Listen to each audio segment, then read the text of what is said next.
저는 올해 30살 여자입니다. 새해부터 아주 기막힌 이야기를 들려드리게 되었네요. 바로 제 전 남자친구의 이야기입니다. 예비 신랑도 아니에요. 이 얘기가 나오자마자 결혼 엎었어요. 아무리 생각해봐도 저는 이해할 수 없었거든요. 제 편 들어달라고 쓰는 거 맞습니다. 혹시 제 전 남자친구가 이해되시는 분 있다면 댓글에 꼭 남겨주시면 감사하겠습니다. 저와 남자친구는 친구를 통해 가볍게 만난 사이였어요. 친구로 지낸 지 2년, 그리고 연인으로 지낸 지 1년이 되었어요. 남자친구는 올해 32입니다. 나이가 어느 정도 있는 상태에서 연애를 시작했으니 결혼 얘기가 나오기까진 그리 오래 걸리지 않았습니다. 그리고 친구로 지냈을 때부터 어떤 사람인지 지켜봤잖아요. 그래서 일은 결혼 얘기가 나왔던 것 같습니다. 그리고 제가 결혼을 결심한 이유 중 하나가 남자친구는 이미 준비가 된 사람이었다는 거예요. 속물일지는 모르겠지만 결혼에서 가장 중요한 게 아마 돈이 아닐까 싶습니다. 사랑으로 결혼해서 극복하는 신데렐라 이야기는 이제 꿈이죠. 현실적으로 돈이 없으면 행복도 없다고 생각해요. 저도 이 생각으로 어릴 적부터 번 돈을 차곡차곡 모았어요. 제가 모은 금액도 적지 않은데 남자친구는 무려 1억이라는 큰 돈을 모은 대단한 사람이더라고요. 1억이라는 돈을 보면 알 수 있죠. 성실하고 착실하고 헛돈을 쓰는 사람이 아니라는 걸요. 그 부분이 가장 마음에 들었습니다. 저도 마찬가지거든요. 명품은 부모님께서 제 취업 선물로 사주신 가방 하나가 전부예요. 이러니 결혼을 미룰 필요가 있었을까요? 저는 이때까지만 해도 남자친구의 1억을 굳게 믿고 있었습니다. 정말로 1억을 모은 것도 맞고요. 문제는 이 돈이 어디에 있냐겠죠? 저는 당연히 남자친구가 가지고 있을 줄 알았어요. 은행은 아니더라도 남자친구의 부모님께서 가지고 계실 수도 있다는 생각까지 했습니다. 하지만 그 1억은 전혀 예상치 못한 곳에 있었어요. 바로 남자친구의 누나에게 있었습니다. 남자친구의 누나는 카페를 운영하는 어엿한 사장님이세요. 그런데 남자친구의 돈이 누나에게 있다니 조금 의아하죠. 요약해서 말씀드리면 누나의 카페에 남자친구의 돈 1억이 들어가 있었습니다. 투자라고 할 수도 없어요. 그냥 빌려준 돈이라고 생각하시면 됩니다. 카페는 전부 누나 명의거든요. 서류상으로는 남자친구와 관련된 그 어떤 것도 없어요. 지분도 하다못해 돈을 빌려주고 받은 계약서도요. 그러니까 지금 오빠한텐 1억이 없다는 거잖아? 있긴 있지. 당장 못 쓰긴 하지만 당장이 아니라 아예 못 쓰는 거 아니야? 돈이 없어진 것도 아닌데 왜 못 써? 그럼 혹시 지금까지 누나가 돈 갚은 게 있어? 아니, 거의 보증금이랑 권리금으로 들어가 있어서 뺄 수가 없지. 돈 벌면 갚아야 되잖아. 빌린 돈이 권리금이든 보증금이든 돈이 생겼으면 남의 돈부터 갚아야지. 근데 지금까지 갚은 게 없었다는 거지? 근데 누나가 돈을 떼먹을 사람은 아니야. 그건 알지. 근데 언제 돌려받을지 모른다는 거네? 누나 카페 정리하시기 전까지? 누나가 10년 뒤에 가게를 정리한다고 해도 그거 떼먹을 사람은 아니라니까? 너도 알잖아. 우리 누나 성격. 돈 떼먹힐 걱정하는 게 아니잖아.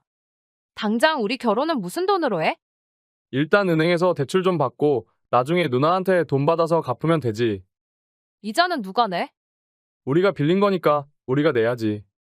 누나 때문에 우리가 대출을 받는 거면 누나가 이자를 내야 하는 거 아니야?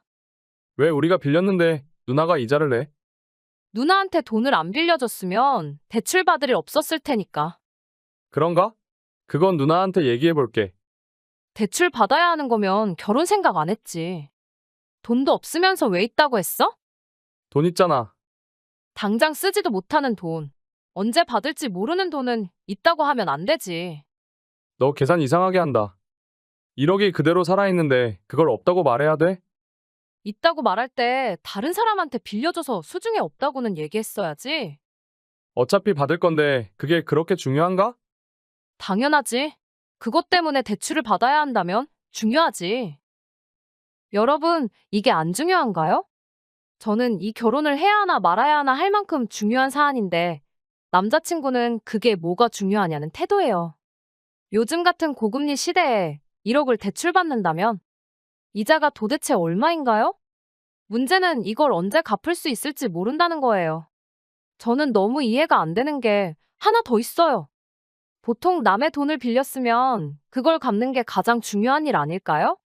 1억을 한 번에 갚지는 못하더라도 카페에 수익이 생기면 조금씩이라도 갚아야죠. 그 돈이 권리금과 보증금에 들어가 있으니까 가게 뺄 때 받아서 갚는다는 게 말이 되나요? 여유가 있으면 가족끼리 늦게 갚을 수 있죠. 문제는 저희가 결혼을 하려면 그 1억이 필요하고 그 1억이 없어서 대출을 받아야 한다는 겁니다. 게다가 나는 문제없다, 나는 1억을 갖고 있는 게 맞다는 남자친구의 태도도 가관이죠. 그리고 혹시나 해서 말씀드리는데 저도 똑같이 결혼자금 1억 준비했습니다. 어쨌든 이 상황을 해결하기 위해 저는 제 의견을 남자친구에게 전달했어요. 이미 돈을 빌려줬으니 지금 당장 1억을 돌려받을 수는 없겠지. 하지만 나는 대출을 받아서 결혼 생활을 시작하고 싶지는 않아. 어쩔 수 없이 대출을 받는다 해도 누나한테 매달 조금씩이라도 돈을 갚아달라고 해야지. 누나가 가게를 언제 정리할지도 모르는데 이자를 내며 대출을 유지하다가 나중에 갚자? 그건 정말 아닌 것 같아. 그럼 누나랑 한번 얘기해 볼게. 정말 저는 대출을 받아서 결혼하고 싶지는 않아요. 그렇게까지 결혼이 아쉬운 사람도 아니고요. 100번 양보해서 누나가 매달 200만 원씩이라도 갚는다면 고려해볼 용의는 있어요. 카페 장사도 잘 되던데 왜 그동안 동생 돈을 하나도 갚지 않았을까요? 정말 그런 사람을 믿고 기다리는 게 맞나요? 그동안 좋게만 봤던 분인데 조금 실망을 했죠. 그리고 다시 남자친구와 만나서 얘기를 했습니다. 누나가 매달 돈을 갚는 건 힘들다고 하네. 대신 가게 보증금이랑 권리금 빠지면 바로 1억 돌려주기로 했어. 못 믿겠으면 각서나 계약서도 써줄 수 있대. 떼먹을까봐 이러는 게 아니잖아. 그럼 누나가 돈 돌려주기 전까지 이자는? 그건 우리가 받는 대출이니까 우리가 내야지. 대출 받아서 이자까지 낼 만큼 돈도 없으면서 왜 결혼하자고 한 거야? 돈 있잖아. 오빠는 지금 돈이 없다고 해야 하는 거야.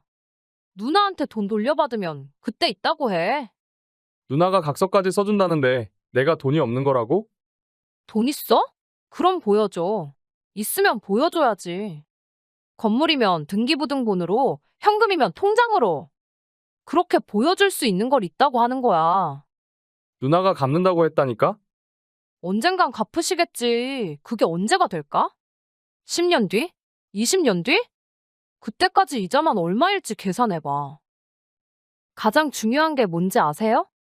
저는 남자친구에게 미안하다는 말 한마디를 듣지 못했어요. 계속 도돌이에요. 돈 있다니까. 누나 못 믿어. 이 두 마디만 무한반복이요. 돈 없어지지 않고 깔려있는 거 맞고요. 누나도 언젠간 반드시 갚겠죠? 근데 정작 본인은 10원 한 장 못 쓰는 상황이에요. 남자친구 말대로 언젠간 돌려받을 돈이 있다고 쳐요. 근데 빌려준 상태라 쓸 수 없다는 것, 그리고 그걸 지금까지 말하지 않았다는 점은 제게 충분히 미안해야 할 상황 아닌가요? 남자친구의 얼굴을 보여드릴 수 없어 너무 답답한데요. 정말 당당하기 그지없습니다. 너는 은행에 돈 맡기면 그 돈도 없어진다고 할 거냐? 그건 얘기가 다르지. 은행은 언제든 내가 돈을 찾을 수 있으니까. 근데 오빠는 아니잖아. 그게 뭐가 달라? 똑같지. 그래. 오빠는 이렇게 쓰니까 다른 좋은 여자 만날 수 있을 거야. 나는 단순한 사람이라 내 눈앞에 1억을 보여줄 수 있는 사람 만날래. 너 되게 속물이다. 내가 1억을 보여줄 수 있으니까 1억을 보여주는 남자를 만나고 싶은 거야. 내가 속물이었으면 10억을 보여주는 남자를 찾지. 나랑 똑같은 1억 가진 남자랑 결혼하려고 했겠어? 그냥 저는 남자친구와 대화하기를 포기했어요. 이해도 못 시키겠고요. 이해시키고 싶지도 않아요. 그냥 제가 포기해야죠. 결혼도 이 사람도 전부요. 저 속물이라고 욕해도 상관없어요. 빈몸으로 대출받아서 결혼하자는 놈이랑 결혼하는 게 미친 거죠. 그리고 자기는 대출 받는다면서 1억 가져가는 저는 속물이라는 사람입니다. 그냥 다 이해해주는 여자 만나라고 했습니다. 저는 쫌생이의 속 좁은 여자라 이해 못한다고요. 남자친구는 저더러 속물이라고 그렇게 욕하더니 얼마 지나지 않아서 계속 연락이 왔어요.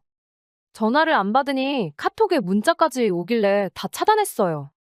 마지막에 봤던 카톡엔 누나가 10년 내에 갚는다고 약속했다는 내용이 써 있었네요. 10년이라?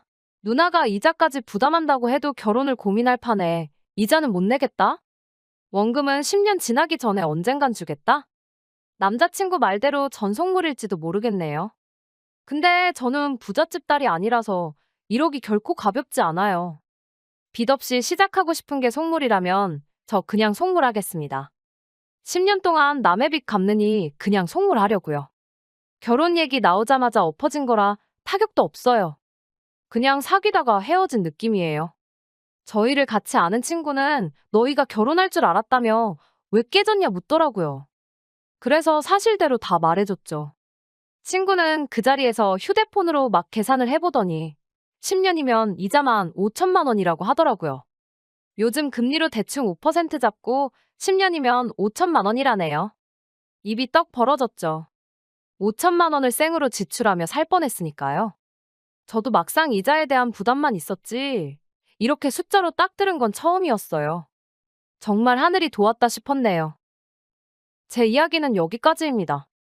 다른 분들 보시기엔 제가 이 모든 걸 떠안고 결혼을 하는 게 맞았을까요? 장사가 잘 되는 카페를 운영하면서 단 10원도 당장 갚을 생각이 없는 사람? 본인이 돈을 빌려줘서 생기는 대출에 대한 이자를 같이 부담하자는 사람? 남자친구는 가족이라 누나에 대한 믿음이 대단한 것 같은데? 솔직히 저는 모르겠어요. 신뢰도 안 가고 믿고 싶지도 않아요. 정말 이 사람의 계산법이 놀랍고 혹시나 그럴 일은 없겠지만 제가 실수한 게 있을까 싶어서 글 보냅니다. 읽어주셔서 감사합니다.